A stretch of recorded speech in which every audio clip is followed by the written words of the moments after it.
মা, তুমি এখানে চা বেচতেছো? তুমি আমারে আর কত কষ্ট দিবে?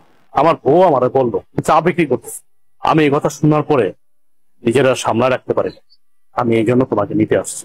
আমি থাকতে তুমি এত কেন কষ্ট করো? ভিক্ষা করো, চা বিক্রি করো, এত কষ্ট দরকার কি তোমার? আমি না তোমার সন্তান? তুমি না আমার জন্ম দিছো? তাহলে এত কষ্ট কেন করো আম্মা? বাবারে, কিছু কিছু কষ্ট সন্তানের ভালোবাসার জন্য করতে হয়। আমি চাই নাই ভালোবাসা, আমি শুধু চাই তুমি আমার পাশে থাকবা, সবসময় আমার পাশে থাকবা।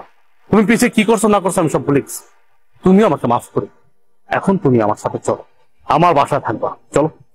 না বাবা, আমি তো তোর আগেই কইছি আমি যাব না। আমি চাই না তোর সংসারে অশান্তি হোক, তোরা ভালো থাক, এইটাই আমি চাই। তুমি এটা কেমন কথা বলতেছো? আমার সংসারে অশান্তি? আমি যেদিন থেকে আমার বউরে বিয়ে করছি সেদিন থেকে তো আমার জীবন অশান্তি শুরু হয়ে গেছে।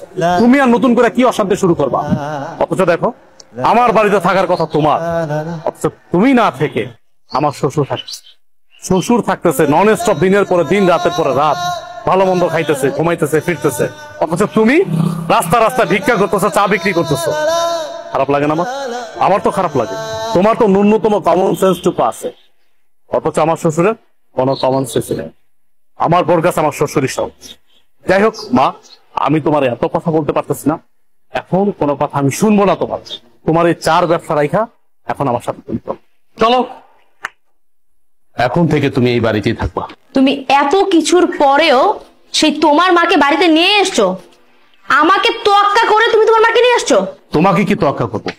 কি তোয়াক্কা করবো তোমাকে? আমি এই সংসারটা চালাই, আমি ইনকাম করি, আমি পাঁচতলায় বসে এসির বাতাস খাবো, আর আমার মা রাস্তা রাস্তা চা বিক্রি করবে, ভিক্ষা করবে, সে গাছের নিচে থাকবে। দেখো, এই সংসারটা আমার, এই সংসারটা আমি মেনটেন করি, তাই আমি যা বলবো তাই হবে। আমি তোমার মাকে নিয়ে থাকবো না এই বাড়িতে। কে কার সাথে থাকবে বা না থাকবে এটা একান্ত ডিসাইড করবো আমি। তুমি ডিসাইড করার কে? কে তুমি? কে তুমি বলো? আমি কে মানে? আমি তোমার বউ। এই বাড়িটা আমার, আর এই সংসারটাও আমার। এই সংসারের সব দায়িত্ব আমি পালন করি, তুমি তো তেমন কিছুই করো না। সো আমি এই সংসারে যে ডিসিশন দিব সেটাই ফাইনাল। আর তোমার মা তোমার ছোট ভাই ঘরে টিকতে পারেনি, আমার ঘরে কেন টিকবে? হ্যাঁ, তোমার কি মনে হয় যে উনি অত ভালো একটা মেয়ের সাথে টিকতে পারলো না, আমার সাথে টিকতে পারবে? কখনোই না। আমি তোমার মাকে নিয়ে এই এক ছাদের নিচে কোনো দিনও থাকবো না। এখনো সময় আছে, তোমার মাকে বের করো। বাহ, এই বাড়ি তোমার, তোমার কথা মতো চলবে। এই বাড়ি আমার, আমি আমার টাকায় কিনেছি, পরিশ্রমের টাকা দিয়ে কিনেছি।